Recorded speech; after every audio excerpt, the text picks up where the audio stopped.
बिस्मिल्लाहिर्रहमानिर्रहीम। MCQs multiple choice questions. इम्तिहान में फ़ेल होने की दो ही वजूहत हैं, या तो पुअर नॉलेज है या पुअर टेक्निक है। MCQs भी एक टेक्निक है जिसको हमने एक अच्छे टेक्निक से हल करना है। अब इसके दो फेजेज़ हैं। MCQs को हल करने के लिए इसको अगर हम टेक्नोलॉजी बनाएं, कोई मेथडोलॉजी बनाएं, तो वो इस तरह होगी कि इसके दो बिफ़ोर एग्ज़ाम और in the exam. Before exam में ये है कि जब आप स्टडी कर रहे हो, आप स्टडी नोट्स तैयार करने हैं, तो वो पॉइंट वाइज बनाएं।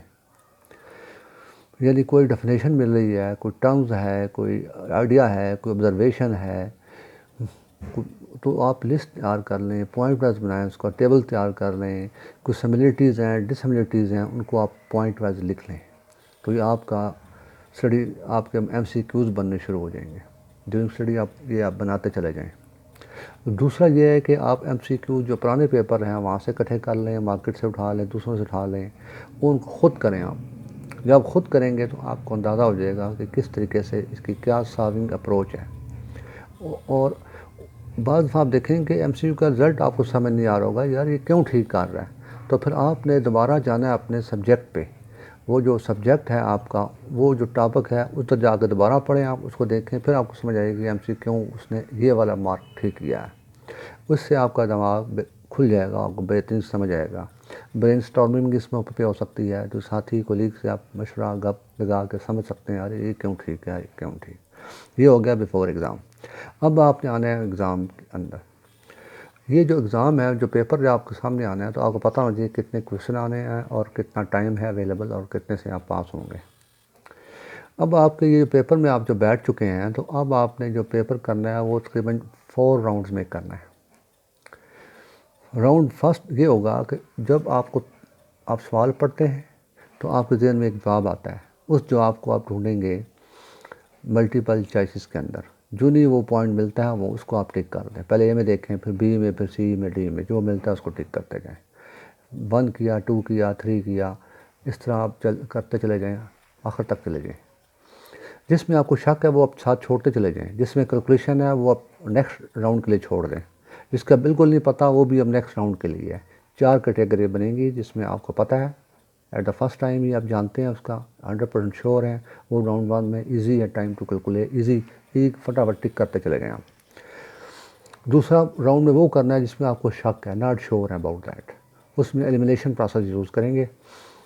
तीसरा होगा जिसमें कैलकुलेशनें यूज़ होनी है, मैथमेटिकल फार्मूला यूज़ होना है, स्टैटिकल मेथड यूज़ होने हैं, टाइम कंज्यूमिंग होगा वो राउंड 3 में होगा। चौथा वो होगा जिसमें ऑल टुगेदर हमें पता ही नहीं है, नॉट श्योर अबाउट दैट, उसको भी हल करने का एक टेक्नोलॉजी होगी या मेथड होगा, ट्रेंड बेस पे, प्रोबेबिलिटी बेस पे। अब हम अभी फर्स्ट कर रहे हैं। अब जब पहला हम कर रहे हैं, हमने सवाल पढ़ा है, हमें देखना है कि उसके अंदर क्या की पॉइंट्स थे, और जो आप मल्टीपल चॉइसेस के अंदर देखें कि वो किसके साथ फिट बैठते हैं, और जो फर्स्ट थाट आएगा वही बेहतर होगा।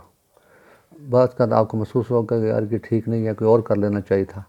फर्स्ट थाट को हमने प्रेफरेंस देनी है दूसरे थाट्स के ऊपर, क्योंकि जो फर्स्ट वाले में जो जवाब जहन में आएगा वो बेहतर जवाब होगा। अच्छा, इसमें कुछ हम जनरलाइज कर लेते हैं रूल जो हमने 1 2 3 4 में लगाने हैं। अगर ट्रू फॉल्स है तो मैक्सिमम ज़्यादातर ट्रू में आता है। ये हिस्ट्री के मुताबिक, पुराने ओल्ड पेपर के मुताबिक ज़्यादातर ट्रू होते हैं, फॉल्स कम होते हैं। ज़्यादातर ऑप्शन ट्रू का होगा। अगर लॉन्ग स्टेटमेंट है, बाकी 3 शार्ट हैं, एक लॉन्ग है, तो लॉन्ग स्टेटमेंट करेक्ट होगी। उसकी वजह ये होगी कि ये यूनिवर्सल सेट होगा, बाकी सारे सब सेट होंगे, बाकी भी ठीक होंगे, लेकिन वो इतने ठीक नहीं होंगे जो ये मेन वाला जो यूनिवर्सल सेट है, जो लॉन्ग स्टेटमेंट है, वो ठीक होगी। उसका ये है कि जो एग्ज़ामिनर है वो उसको मज़ीद शार्ट नहीं कर सकता, यानी वो शार्ट करेगा तो वो इतनी एक्यूरेट नहीं रहेगी। इस तरह बात ये भी दूसरी स्टेटमेंट की तरह छोटी हो के एक एक्यूरेट स्टेटमेंट नहीं रहेगी, मोर अप्रोप्रिएट नहीं रहेगी। इसका मतलब ये हुआ कि इम्तिहान में आप देखेंगे कि पास का A B C सब ठीक होंगी, लेकिन मोर अप्रोप्रिएट कौन सी है, आप वो चॉइस भी कर सकते हैं। अगर वो कहते ऑल अबव, तो फिर ये ऑल अबव वाला चॉइस भी ठीक हो जाएगा। अच्छा, इसमें ऑल अबव में एक और चीज़ भी देखनी है कि अगर 2 स्टेटमेंट आपको ठीक हैं, तीसरे का श्योर नहीं है, चौथे का बिल्कुल ही आपको नहीं पता, इसका मतलब ये हुआ कि ऑल अबव, अगर 2 स्टेटमेंट ठीक हैं तो आपने ऑल अबव करना ही करना है, क्यों? अगर एक को करेंगे दूसरी गलत हो जाएगी, करेंगे तो फिर पहली गलत हो जाएगी। चूँकि यहाँ पे दो ठीक है, आपको पता है आपको, तो लिहाजा ऑल ऑफ अबव लेना ही लेना है। अगर नन ऑफ अबव है, एक भी करेक्ट है, तो नन ऑफ अबव वाला ऑप्शन नहीं ले सकते हैं। अच्छा, एक और रूल है absolute values, absolute words. Absolute word से हमेशा बचें, वो ठीक नहीं होंगे। बिलफर्ज अगर किसी स्टेटमेंट के अंदर में लिखा हुआ है कि ऑलवेज़ है या नेवर है, ये अमूमन ठीक नहीं होगी। क्यों? कि हमेशा there always exception there's, sometimes, a few. ये स्टेटमेंट, जो कोई स्टेटमेंट जो आखिर में ख़त्म हो रही है, कि वो ख़त्म होती है किसी ऐसे वर्ड से जो सम टाइम कहते हैं, वो बेहतर होगी बजाय कि हम कहें कि यार ऑलवेज़। उसके बाद हम एक और रूल है, statement containing word seldom possible, ये ज़्यादा बेहतर होगी। यूजली वाली ले लें, सम टाइम वाली जो स्टेटमेंट है वो ज़्यादा बेहतर होगी। प्रॉबेबली वाली को आपने ज़्यादा चॉइस करना है ऑलवेज़ की निस्बत नेवर की निस्बत। अच्छा, अगर दूसरी एक और पॉइंट ये है, अगर आप क्वेश्चन समझते हैं कि आपको सवाल पढ़ते वक्त समझ आया कि टॉपिक मुझे आता है, लेकिन उसके अंदर जो आगे जो जवाबात में वो दे रहा है, वो स्टेटमेंट को और ही दे रहा है, इसका मतलब है ये भी एक ठीक नहीं है। आप स्टेटमेंट समझते हैं, वो जवाब कुछ और देना चाह रहा है, तो इसलिए आपने वो वाला काम इसको सेलेक्ट ठीक ना करें, ये ठीक नहीं होगी। हिडन मीनिंग जो है ना, वो सवाल के वो नहीं लेने, उसको फेस वैल्यू पे लेना है। हिडन वैल्यू पर जाएंगे तो फिर आप उसके अंदर हर बंदे का और ही उसके अंदर ओवर थिंकिंग करने से मज़ीद कुछ नया चीज़ निकलेगी और नया निकालेंगे, वो नहीं करना। उसको जो फेस वैल्यू बनती है वो ही लें, क्योंकि सवाल के अंदर कम्प्लेक्सिटी नहीं डालनी, जवाब में वो आपको मिसगाइड करने के लिए होता है। सवाल बिल्कुल सिंपल लें, जो वैल्यू बनती है फेस वैल्यू पे, उसको जो जवाब बनता है वो उठाएं आप। ग्रामेटिकली जो करेक्ट फिगरें हैं वो आपने उठाना है। अगर सवाल के अंदर जो ग्रामर यूज़ हो रही है, पास्ट टेंस, नीचे वाला पास्ट टेंस, ऊपर कंटिन्यूस टेंस चल रहा है, नीचे भी वही टेंस ज़माना और वर्डिंग चलनी चाहिए। ये भी देखें कि बात का सवाल के अंदर यू टर्न ले जाता है, मतलब क्या आल दो कह जाता है, नेवरथलेस कह देता है सवाल के अंदर। इसका मतलब अपने थाट्स के अंदर वो यू टर्न मारा है, शिफ्ट मारी है उसने, बट ऑल टुगेदर करके। तो आपने भी बस ध्यान से उसको देखना है। नॉट लिखा हुआ है, जो तो नहीं है वो टिक करें, इस चीज़ को हमें ध्यान से देखना है। जब आप सवाल कर रहे होते हैं तो बात कर आप देखेंगे कि कुछ सवाल शुरू में, किसी सवाल का जो चॉइसेस वाली चीज़ है वो किसी दूसरे सवाल में सवाल बन जाता है, किसी का सवाल चॉइसेस में चला जाता है, मल्टीपल आंसर्स के अंदर घुसा होता है। लिहाजा जब वन टू ऑल आप सारे सवाल करते जा रहे हैं तो ये भी एक चीज़ आपको समझ आ जाएगी। जो अनफेमिलियर स्टेटमेंट है वो भी ज़्यादातर का चांस रॉन्ग होने का होता है। वो आपने, हाँ, शर्त यह किताब आपने पढ़ी हुई है, आपने उसको गो थ्रू किया हुआ है, अच्छे तरीके से समझा हुआ है, बनाया हुआ है, याद किया हुआ है। अब वो जो अनफेमिलियर स्टेटमेंट है वो हमेशा रॉन्ग होगी। फिर एक्सट्रीम वैल्यू से बचें आप। अगर 10, 12, 100 है, 100 रॉन्ग होगी, 10, 12 में से जवाब होगा। कम वैल्यू बहुत, इस तरह एक्सट्रीम वैल्यू मिनिमम भी हो सकती है, साइड इस साइड पर भी हो सकती है, दोनों साइडों पर एक्सट्रीम वैल्यू हो सकती है। फिर यह है कि आपने ये देखना है कि जो ए बी सी डी में से ज़्यादातर आप देखेंगे कि बी और सी वाले ठीक होंगे। वजह, इसकी वजह यह है कि उसने उसको कैमोफ्लेज करना है, वो उसने छुपाना है अपने जवाब को वो छुपाएगा, तब भी वो मल्टीपल चॉइस क्वेश्चन पहले हल्ले में रख दे सामने, तो वो ज़्यादा मुनासिब नहीं होगा। इसका मतलब है जितने सवाल हैं 100 में से वो मैक्सिमम बी सी में आ रहे हैं, ए और डी में कम जा रहे होंगे। ये एक जनरल रूल है। अच्छा, उसके बाद आप ये देखें कि अगर कोई भी इंफॉर्मेशन जो है न्यू इंफॉर्मेशन है और सवाल कुछ और है और जो स्टेटमेंट दे रहा है वो कुछ और है, तो आप उसको इनकरेक्ट ट्रीट करें। सवाल गंदा है, जवाब चाहना है, ये नहीं मानना। बावजूद इसके कि वो स्टेटमेंट अपनी तौर पर ठीक हो सकती है, लेकिन वो सवाल से रिलेट नहीं कर रही, लिहाजा वो भी आप उसको गलत ट्रीट करें। हमेशा पॉजिटिव जो ऑप्शन है उस पर आप प्रेफरेंस करनी है नेगेटिव ऑप्शन के ऊपर। अच्छा, अगर फर्स्ट भी आपका चला रॉन्ग है, सेकंड भी रॉन्ग लग रहा है, थर्ड भी, चौथे क्लियर नहीं है आपके, वो एक स्टेटमेंट है, आप वो कहते हैं क्लियर है, नहीं है, कुछ समझ नहीं आ रहा है, क्या कहना चाह रहा है, नहीं क्या कह रहा है, ये स्टेटमेंट आपको, उसको आप करेक्ट करेंगे। आप मेजॉरिटी में यही करना है आपने। अच्छा, ये देखें कि लुक फॉर अपोजिट आंसर। अगर ए बी सी डी में 2 स्टेटमेंट ऐसी हैं जो अपोजिट हैं, उनका चांस आपस में होने का बेहतर है, वो ठीक होने का आपस में, उनमें से एक ठीक होगी, बाकी को परे कर दें हम। इस तरह वो जो स्टेटमेंट अलाइक हैं, एक जैसी लग रही हैं, एक का डिफरेंट है, वो परे निकाल दें। ये जनरल बातें थी ना।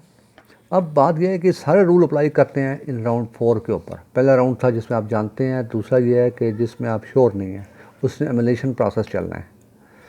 एमुलेशन प्रोसेस पे जब क्या मुराद है कि जो चीज़ गलत है पहले वो ढूंढ लें आप। सवाल पढ़ा आपने, इसमें आप चूँकि क्वाइट श्योर नहीं थे, पहले राउंड में नहीं किया, अब सवाल पढ़ें, जो आप महसूस होता है कि यार ये वाली स्टेटमेंट रॉन्ग है, तो वो आप परे निकाल दें। अब आपका जो ठीक होने का चांस है वो 25 से बढ़ के, ये 25 से बढ़ के आपका 33% पे चला गया। आपको ये लगता है यार ये स्टेटमेंट जो ना ये भी कोई रॉन्ग लग रही है, तो आप इसको भी निकाल देना। अब 2 रह गई हैं, अब दोनों से ये ठीक है, ये ठीक है, आप नियर टू इक्वल 50% के लगभग चले गए हैं। तो अब इसमें से देखें कि की पॉइंट कौन से हैं, फिर दोबारा ऊपर स्टेटमेंट को पढ़ें, जो सवाल है उसमें से कौन सा बेहतर लग रहा है आप उसको ठीक कर दें। ये राउंड 2 हो जाएगा आपका। अच्छा, राउंड 3 में आपने वो करना है जिसमें आपने मैथमेटिकल इन्वॉल्व है, कैलकुलेशन इन्वॉल्व है और टाइम कंज्यूमिंग है। फिर फर्स्ट वो कहता है 713 का आपने स्क्वायर उठाना है, उसको जमा कर दे 531 के स्क्वायर के साथ। अब आप 531 फिर 531 एक ज़रब दे रहे हैं, इधर ये ज़रबे दे रहे हैं, फिर उनको आपस में जमा कर रहे हैं, तो उसके लंबा तरीका होगा। आपने क्या करना है, सिंगल यूनिट्स जो हैं वो पकड़ लें आप। इधर से 1 वाला है उसका स्क्वायर उठा लें, 1 का एक ही रह जाएगा। इधर 3 का स्क्वायर उठा लें, 7 1 3 का नहीं उठाना बल्कि 3 का उठा लें, 9 आ जाएगा, 9 और 1 10। और जिस मल्टीपल चॉइस के अंदर सिफर आ रहा है वो उठा लें आप, वो करेक्ट हो जाएगा। इसी तरह 825 इंटू 142 इंटू 311, 825 से 142 से ज़रब मारें, 142 फिर जो जवाब उसको 311 से ज़रब मारें, ये जवाब है। वो 4 जवाब दे रहा है आपको, आप इसको भी शॉर्टकट कर लें। आप जो इकाइयाँ हैं वो आपस में ज़रब मारते जाएँ। सबसे जो इकाइयाँ हैं 142 है वो 2 पकड़ लें, 835 है वो 5 पकड़ लें, और 5 10 और एक आप उसके आखिर एक है तो एक है 10 सिफर, इसका लाइव इसका जवाब भी आखिर में जिसमें सिफर है वो आ जाएगा सामने आपके। मैथमेटिकल जो हैं शार्ट तरीक़ाकार वो मैथमेटिकल आप जानते हैं, उनसे आप समझ सकते हैं। ये ओवरऑल की बात कर रहा हूँ। ये राउंड 3 भी हो गया। अब राउंड 4 पर जाना है आपने, जिसका आपको पता ही नहीं, altogether you know nothing. अब बात यह है कि ये आप छोड़ सकते हैं, आप तो कोई फ़ायदा नहीं है, तो क्यों ना उसको किसी तरीके से किया जाए। वो तरीक़ाकार क्या है, वो तरीक़ाकार ये है कि आप देखें कि आपने जो 80 सवाल किए हैं, या तो ये है कि अल्टम बटम बम्बे बो करके आप किसी पर टिक मारते हैं, हर 4 में से एक शायद ठीक हो जाए, लेकिन ये एक मैथमेटिकल तरीका, स्टैटिस्टिकल तरीका नहीं ना हुआ। हमने ये देखना है कि हमने कितने अब तक किए हैं। हमने बिलफर्ज किए हैं कि 80 हमने कर लिए हैं। ए में हमने किए हैं 15, बी में हमने किए हैं 30, सी में किए हैं 20 और डी में भी चलो 15 किए हैं, पूरे हो गए आपके 80। इसका मैक्सिमम आपकी रेशो बी में गिर रही है। वो एग्जामिनर ट्रेंड है उसका बनाने वाले का कहाँ वो छुपा रहा है, वो ट्रेंड आपको सामने आ गया। अब आपने क्या करना है कि सारे जितने 20 सवाल बाकी रह गए हैं, 100 में 80 तो आपने कर लिए हैं, जो 20 रहते हैं उन सबको आपने 20 के अंदर टिक मार कर दें। अब देखें अगर वैसे करेंगे तो एक बार 4 60 ठीक होगा, 20 जो रिमेनिंग क्वेश्चन है तकसीम 5 4 करने से 5 ठीक होंगे। लेकिन इस तरीके से आप करेंगे 30/80 इंटू 20 तो आपके 7.5 सवाल ठीक हो जाएंगे। यहाँ पे एक और सवाल पैदा होता है कि नेगेटिव मार्किंग करनी है कि नहीं नेगेटिव मार्किंग हो तो फिर क्या करना है। तो मेरे भाई नेगेटिव मार्किंग हो तब भी आपने इसको इसी एंगल से करना है, फिर भी आप पॉजिटिव निकलेंगे। कैसे कि 7.5 सवाल निकल रहे हैं आपके ठीक हो रहे हैं, 7.5 सवाल के नंबर आपको 7.5 नंबर मिलेंगे और गलत कितने हो रहे हैं, यानी 20 में से 7 जो आपने 13 नंबर जो हैं वो गलत हैं, तो उसके 0.25 नेगेटिविटी है हर सवाल गलत होने की। तो वो आपको 3.5 बनता है, वो नेगेटिव मार्क चार्ज होंगे। 7.5 आपको पॉजिटिव चार्ज होंगे, नेगेटिव 3.5 चार्ज होंगे, नेट रिज़ल्ट वो आपका 4 पॉजिटिव हो रहा है। ये आप कर लेंगे। तो बेस्ट तरीका यही तरीका है जो मैं समझा हूँ। अस्सलाम वालेकुम।